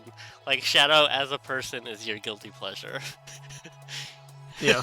Like I can't sleep quietly without thinking about Shadow. Every night. For the past week I've had vivid dreams, and in every case I have seen Shadow, symbolically or physically.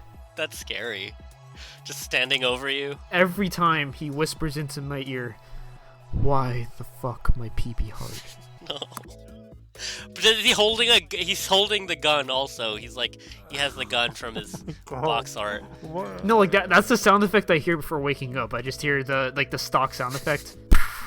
Wow. And then I wake up. What is this podcast become? Dripping in sweat. What is that? Does pee-pee sound like that? It was his pee-pee. Oh my god. So you're saying he cocks his cock like a gun? Is that what you're trying to say? Imagine that. That would be. Could I word it any better? Imagine that, everybody. Imagine that. I want someone to animate this.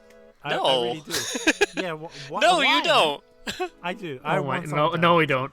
Actually, yes, I do. If you're gonna animate it, just send it to me privately, and I don't know, maybe I'll give you some kind of credit. Maybe I'll suck your dick. You can't make promises you can't keep.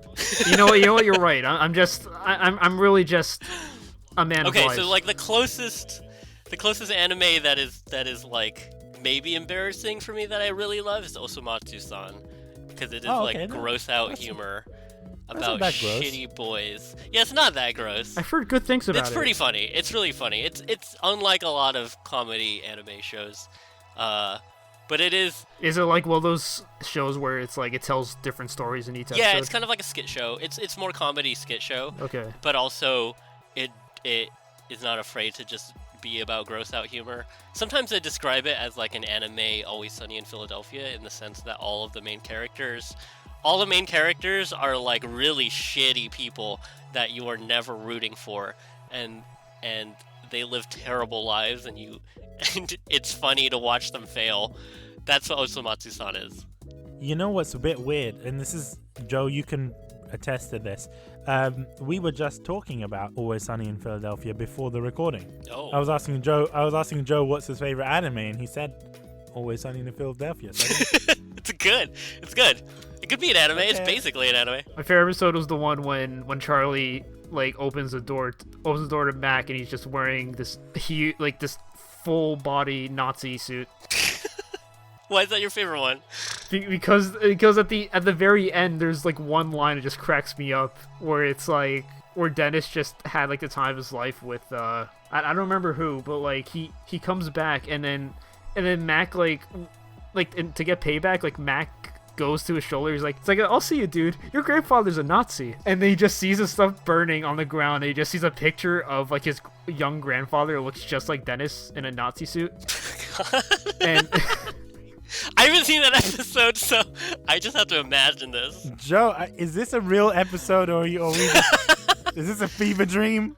Charlie comes out of his apartment door wearing like the Nazi like general outfit, eating a banana, and then like the cheery music plays in the background, and then Mac says is just like, no fucking way. You know, I've never seen that show. I don't really like. Well, that's my favorite episode, season 1. It gets better. It does. Yeah, because Danny DeVito's not in season 1. So like the first season, honestly, is like it's okay-ish. It gets better, but for sure. Yeah, it gets better. Season 2 Mm-hmm. like steps up the humor a bit, and it isn't just random like offensive shit. You know what show American? Because I don't really watch a lot of American shows. I like the dry British humor, but you know, the one American show that I really do enjoy is Curb Your Enthusiasm. That was a show that I got into like a couple of just only last year, and it was just like it's pretty cool. Anyway, I have to like sidetrack because I know probably you guys haven't seen it. Maybe Tyson's seen it. Tyson, come and support me. Okay.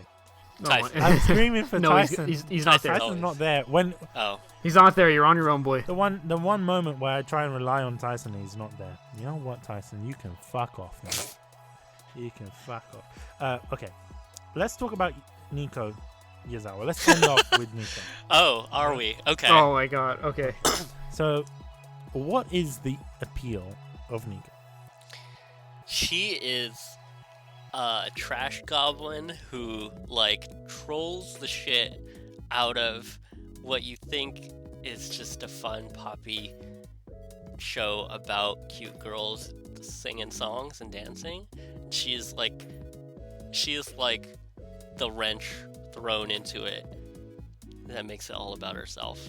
And she is. And that's funny. Nico's like garbage fire. Maybe not that bad, Exactly. but you know, Well, no, she is. She is a dumpster in fire. comparison Let's be real. to everyone else there, for sure. But she's also the best character in it. Yes, So, because I like the that's the weird. thing. I like the chaotic characters. Look. I'm sorry. I'll still stand by my opinion of that I can speak. Apparently, Yes. that Maki is forever. Why though? Best. Maki is What does just Maki such a- do? Like, she's just there. She plays the piano. She does cool. absolutely nothing. Oh wow, Maki. You can't ruin your character if you do It's nothing. boring. No. Yeah, exactly. It's boring, and then she's just there, and she wants to fuck Nico so badly, but she doesn't get the chance to. She That's gets what it is. in the movie. Maki just like literally gets Nico cucked. That's it. Damn. And that's why Nico's amazing. It's so dumb. It's such a funny scene. Is it because she's just so hard to get? I It's not guess. because she's hard to get, because she knows what she's doing. Mm. She's cock blocking on purpose. She knows what She she's is. doing. You know, I can't. Yeah, I can't even argue. And that's what I love about Nico. It feels but like Nico is the one most aware that she's in an anime, and that's why it's it. funny. she's breaking the fourth wall to some Yes. extent. The both of you are masochists. No, Yes. I just okay. I wouldn't say so. That's but, fine. You've hit a new low when you're agreeing to Joe. Elliot, you do know that. Well, this is what Nico has brought me down to her level. In regards to Love Live, there's some characters I really don't like Honoka. What? Honoka, she's just there. Oh my She's god, just- that crap. I get it. Yeah, she's yeah. like, yeah. She's like the main character. She's just like super neutral. Nozomi, I don't like. Oh wait, no, I don't like her. I'm not Hanukkah. No. I agree with Hanukkah. I was thinking Katori for a second. I'm like, what? No, she's alright. But Nozomi, I'm not a fan of her. Just because she's Okay. too out Why there. you hate Nozomi? Why do I hate Nozomi? Because she's Yeah. just there. She's just like there, and she's like she has to. She's tease like the Nico, and I'm mom. like, She's like she I has know, a but- role. I hate Nozomi because she's Tyson's favorite. is that is it? Wait, Tyson, is I didn't know Nozomi that. your favorite? Maybe I knew that. Did I know that? That gives me another reason to hate Nozomi. I mean, I don't know if you've seen Love Live, but I he don't think loves so. all I of don't her think- girls. Okay. Oh, that's okay. true. Yes, But then this there's meme that we have also on the podcast. Umi, who's blue hair. Tyson also loves Umi because she has blue hair. Oh, you've seen Love Live. Now you've seen Love Live. I Yeah, was trying to Tyson's get seen you Love to Live. watch Love Live for ages, and I bet you Elliot was like, "You need to watch Love Live," and you're like, "Whoa, I have to watch He Love dropped Live." it first episode. Dropped it. That's Wow. whatever. It's fine. To be honest, I don't even blame him. By the time I finished Love Live, I felt like I really watched it and wasted my time. Whoa. The reason I watched Love Live personally is because I was really into the rhythm game. Okay, fair enough. Who's your main character in the rhythm game? Because you know you can have like a mascot character. Oh, I don't know. I didn't care. I just picked whoever had like the best stats at the time. I didn't even have like a super rare Nico, so it didn't matter to me. I only play that game to open boxes. Like it's like Yeah. you know, it's one of those gacha games. Give me I'm that like, gotcha. I have to get all of those Nikos. Have you played Grand Blue Fantasy? No, There's a side Yeah. story with Love Live. Oh, for Love Live right. Sunshine. Yeah. And you can get free get free SSRs God. of like the idols. For some reason, they're just in the world Yeah, of Grand Blue Fantasy. But also like Persona 5 is in there, I think too. Well, I mean, Persona 5 makes more It sense does. because That's like fair. that's really. But yeah, like, no, they're just all sorts of crossovers. It's fine. It's funny. The gacha that I play is Dragalia Lost because I'm just. Oh, you're one Yes, of those I am. guys. I'm Oh. just in too deep. I'm take him out of the sorry. channel. It's a good game. I stand by it. No, I've heard stand I've by heard it's it. pretty free to play friendly. It is. Yeah, you don't have. It's not pay to win at all. You can do everything with just free characters. Yeah, unlike Fate Go, I know Fate is a money sink. where I mean I haven't spent a single. Well, that said though, I haven't spent a single cent yet, and I've gotten my second SSR today, so going strong. Wait, but anyway, Love Live. I guess. For me, I kind of like Nico not just because she's trash, but because I Yes. relate to her. Not just because I'm trash, but because the way that she takes care of her family and then she has her reasons, and I'm like, Nico, you're admirable. Yeah. No, actually, yeah. Nico has a good story and a good relationship with her mother and the rest Yeah. of her family. I want to and know what happened to Nico's dad. We discussed this last time. Nobody has What a actually dad, happened? apparently. I mean, they have dads, but like you know, you never see idle dads. Any kind of washboard can have a personality if you draw a face on it. I really don't know what to say. You're just insulting Nico. I don't like that, man. Yeah, What only if- we what get to if- insult Nico. Yeah, only we get to insult Nico because we are trash. That's funny. You thought you can impose rights on me. Well, speaking of anime trash, Yes. I'm presuming you own the domain for animetrash.com, right? I do. If you go to And it animetrash.com, it just goes to my Twitter You profile. do? Let me search it up. Yes, but then why do you link that on your Twitter page? Oh, because I just don't know how else to tell people. That's It's like, because then if Oh I my- click on it, it'll go back to the Yeah, it Twitter would page just and go back to your is it Twitter not page. working? I'm actually kind of shocked. I'm giving you a follow, by the way.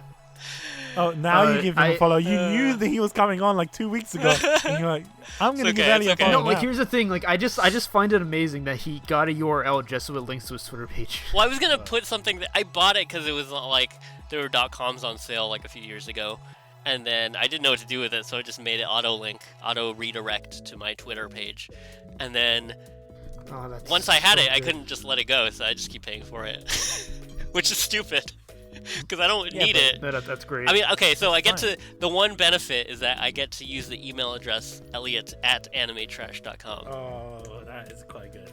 But now you just said your email address. That's fine, I don't care. I've Well, got you're gonna get spam thousands. filters. Wow. he probably has like a shit ton of filters. I do. It always kind of gets awkward when you have to try and end an episode because it's like you had such a nice. Obviously, you don't want to conversation. stop talking. Like it's like it's like going to the mall. Going It's like going to the mall. Like it's like saying hi to people, of Asia. having a conversation, and then like not even saying anything. You just leave. I know, but that's awkward for us, isn't it? It It is. is. I mean, it is, but And I mean, we've been it's an talking for like unavoidable 2 hours. awkwardness.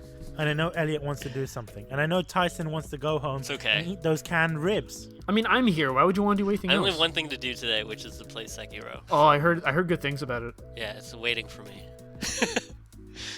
I saw a Twitter post earlier today where somebody was like, I'm so excited to play Sekiro because it's my first my first like Souls game. And then like afterwards he asked like, wait, where's the difficulty button? And everyone responded like, oh no. Oh no. And then afterwards he's like, you know what, like I just traded in Sekiro. It's not my kind of game. Really? Was that went viral, a didn't it? bit, or was that really what happened? Within like 3 my hours. God. To be honest, I'm not really into those kind of games either. I'm like, I play like trashy games, man. Like, Senran Kagura. I'm into Okay, that. that's good. That's a good series though. It is, but I mean, when you're playing the panty lottery, there's something wrong. The panty gotcha. Yeah, that's it, man. I mean, you could always go back and 100% Danganronpa another episode yeah, because that's a good game. That's it's a really good game. good But game. I've already played it on the Vita. R.I.P. PlayStation. But you haven't 100%ed it, have you? Joe, I don't really see the point of 100%ing a game. Look, as somebody who's 100% every Danganronpa and currently trying to 100% V3, you're talking to the wrong person about this. Joe, how come every episode that we do there has to be a mention of Danganronpa? Danganronpa. I haven't played Danganronpa. I need to get What? to it. You need to You have to play Yeah. it. play it, watch the anime, indulge. Is the in anime, Play it or the you'll anime break my actually heart. worth it? So the animation, it cuts out a lot that figured. that makes the game Right. stand out. But I mean, even more than like most adaptations. And so like, I mean, I don't want to talk about my opinions here because of, like, that's our save for our Danganronpa episode. Nudge, nudge. But you should play the games. Yes. I'd like to. And then go from Okay. there. For me, the anime seemed like promotional material for the game. So it kind of takes a lot of stuff out to make you want to play the game more. Like, it's a weird one because the anime, I watched it before playing the game, but then obviously when I okay. got to play the game, I was like, wow, there's so much There's so much more. So I Well, think, so if you I think play it's the done game, on do you think purpose. is it worth it to watch the show after, Not or really. not really? I mean, for the sake of it, like, I mean, it's not a long show, so I mean, Sure. just to see everyone animated. Okay, that's fair. And you also get to hear like probably one of my favorite openings and endings ever. I mean, Okay. it's the show that got me into the Okay. series, so I mean, it has some level of value. Joe, I don't like the opening for Danganronpa. I like the ending. Yes. The only thing I Oh. like about the opening is the opening animation where Monokuma's like touching himself. That's the only, you know what I'm talking about? The one where he's like, You know you can make Shirokuma do the same dance in another how do episode, you do right? that? I love that dance. You I shoot wanna do it. you shoot the note truth bullet at Oh her, yeah, and then she does her dance. that. I want to dance like that. That dance is just so. Well, his Yeah, dance. Monokuma's dance is just so oddly sexual in a way. It's like, wow, I want to dance like that. I mean, it stood out to me in particular because it was the first time I've seen something really weird. If that makes sense, it was my first exposure to like out of the ordinary storytelling, visualization, and so like that's why it really stood out to me. But yeah, like you'll find some. I would say watch it afterwards if you're gonna go into the series with starting with the animation. Then Sure. I mean there's some thinking Yeah, about I it. think I would just start with the game. Yeah, and 'Cause then I I mean know- of course I know I'd be Danganronpa into 3 it. is a different Right, story. yeah.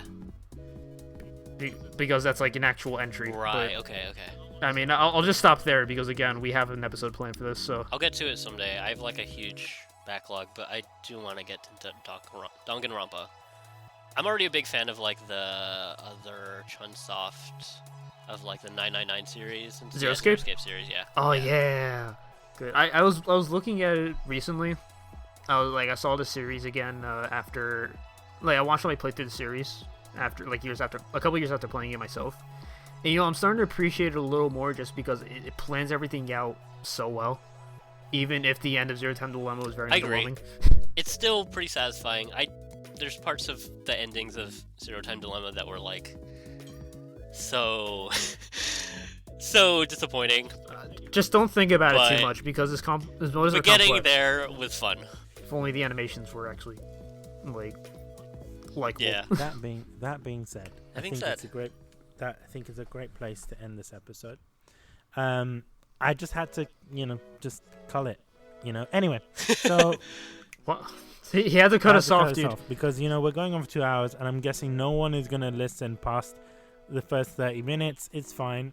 We get it. It's all right. No, I will. You will, Joe. You will. Yes. You're gonna re-listen. Even Tyson will as well, right? Tyson. I know I'm not, because I'm editing this. So I'm not. Well, I mean, you've lived it, so like you really have no This reason is to, what- unless you want to like relive it I'm again. not really a big fan of editing these episodes, because then it pulls the joy out of it for me. But the anyway, editing is not the fun part. That's true. it's a pain in the fucking ass, man. Like I hate it. That's why I liked it when Tyson was here, because we would share. We'd have like turns, and it was quite Aw. beautiful. Obviously now I can't do that. Anyway, Tyson's typing. I want to see what he types before that. Tyson, I miss you. Now I know why you miss Now me. I know why you missed me. That's it. You're just a No, tool. I'm joking, Oh, Tyson. no. You know that. Well, I didn't miss that. I'll be honest with you. I did kind of miss that. But it was also because Tyson's laugh is addictive. I don't know if you've heard his laugh before. Yes, But it's, I remember. Bish, I So got the addictive. opportunity to hear his laugh personally. you're a blessed man, Joe. You're a I know. blessed man. His laugh Blessed. is just. I smile. I know it It's- sounds weird. It fills me with happiness. Like it actually like cures my It is, depression. right? It just when you hear Tyson laughing, it's like, wow, I'm happy. I can do anything in life. I can fly. You know what I I mean? can You feel fly. Yeah. That's how you feel. You get the pleasure of hearing it this summer, Bish. Wow, with a winky face. Ooh. Tyson, are we gonna get a room? I hope so. Yeah, Get a Room podcast. Get a room. Get a room podcast. That's Get a room podcast. It's just sex ed. wow. Anyway, we've tried to end this episode like 4 times. And I'm doing Okay. it for the 5th time. Here we are. So, Get a Life podcast never It ends. And then before you realize it, we're on the 53rd year. 53rd Joe, year. stop it, Joe. I told you last episode that we did, stop doing these references, all right? Because you're spoiling people, and people are gonna get it, okay? Oh, People Fine. are gonna understand it, all right? fine. I mean, I guess it's something to cut out No, then. I'm gonna leave it in, but I mean, people are gonna get it. Anyway, I Anyway. wasn't really scolding you on purpose, Joe. I was just trying to make a joke. Yeah, I don't know if you got that or not. You know, you hurt me inside anyway. Sorry. I don't think our relationship will be the same after this. So, thank you, Elliot. Thank you for having joining. me on. Thanks for asking. I don't me to know come on. why. I don't know why you're thanking us. Because all we do is just talk about stuff. But Well, you invited me, and thank you. it's all right. You can It's tell good. that It's I good to meet you. It's a good first impression. Good. I enjoyed the recording today. I think it's nice to have a conversation with you. Hopefully, we can get you on again Yeah, I'd if love you to be on. want to Yes. join. I'd be surprised if you want to come on again. I'll come I on would be again. very surprised. He's He- only just saying. Yes, you can count on it. Yeah. You can count Yeah. on. You can on count Elliot. on. I'll hold it. you to that. You can count on it. If a certain amount of time passes and we hear nothing from you, I'm finding Ah, you and I'm shit. like chaining you to a microphone. Well, You're I chaining don't him know to a microphone. what that amount of time is. Yeah. It's a certain amount of time. I don't know. Maybe like Better be a time where it matters. Tyson. No, this or episode's I'll still find done. you. I'm trying to wrap this episode up, and you're Okay, we're disturbing done. me. I'm not letting it end. Okay, I okay, love this is a bit this. too much, Joe. I think you're obsessed.